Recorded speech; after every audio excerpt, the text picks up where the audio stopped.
Bienvenue chers téléspectateurs, c'est Aline Taibaro avec le journal du 4 octobre. Aujourd'hui, un gouvernement fédéral élu formé conformément à la constitution du pays, le Parlement éthiopien a annoncé que l'Assemblée a tenu aujourd'hui sa 6e session.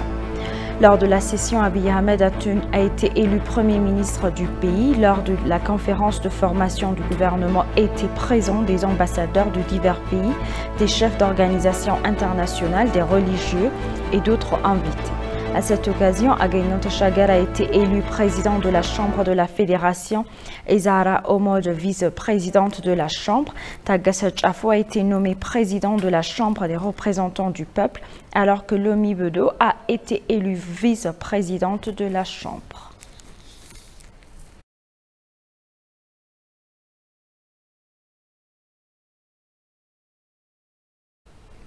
Le président du Nigeria, Mohamed Buhari, est arrivé à Addis Abeba pour assister à l'investiture du nouveau gouvernement qui sera formé par l'Éthiopie.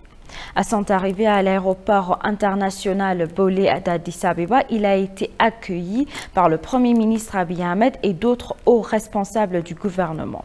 L'Éthiopie et le Nigeria sont des pays amis avec de solides relations diplomatiques basées sur des avantages mutuels.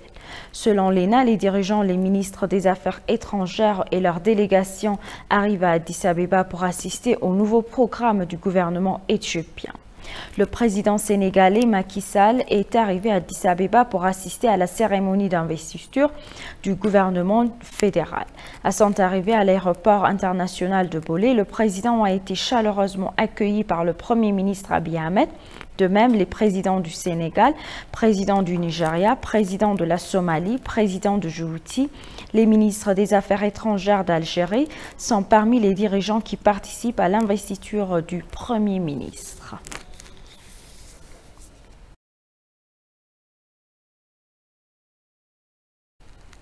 La maire de l'administration de la ville d'Addis Abeba, Adanet Chabebe, a déclaré que le jour où un nouveau gouvernement sera formé, le Créateur commencera par la gloire qu'il a promise à notre terre.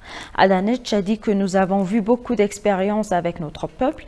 C'est un endroit où beaucoup ont payé de leur vie, la moitié ont traversé l'épreuve et ont été chassés dans la peur et le pillage égoïste et la cupidité successive, et quelques-uns se sont rendus pour sauver l'Éthiopie.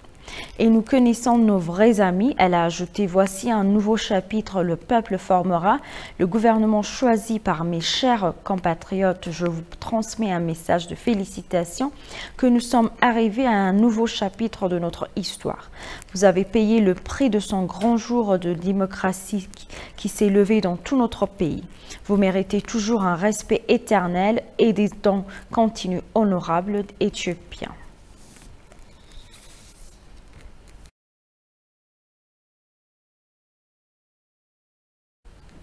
Le ministère éthiopien de la Défense a déclaré que servir le gouvernement démocratiquement élu n'est pas seulement un devoir légal, mais également la preuve de l'acquisition des casas armées au désir du peuple éthiopien. Le colonel Getnet Adane, directeur des relations publiques au ministère, a déclaré que ce sont les sacrifices des forces armées qui ont permis au pays d'atteindre cette nouvelle étape. Il a ajouté que la constitution éthiopienne stipule que le pouvoir ne peut être exercé que par le biais d'élections démocratiques, que l'armée a payé le prix de la réalisation dans le pays.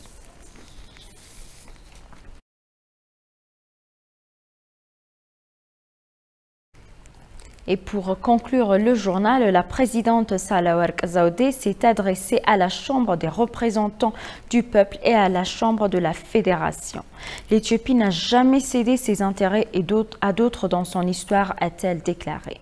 Elle a déclaré que la diplomatie que nous poursuivons nous ternira par la dignité de l'Éthiopie et protégera sa souveraineté.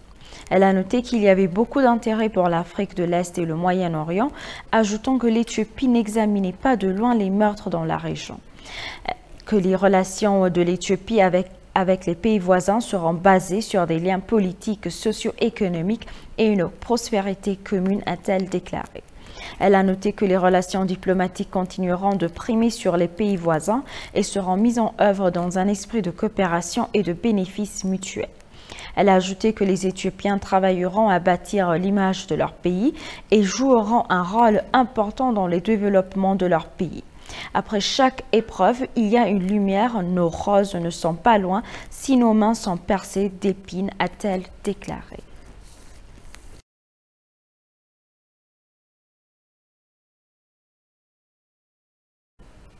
Chers téléspectateurs, nous vous rappelons le titre principal. La 6e session de la Chambre des représentants des peuples s'est tenue aujourd'hui.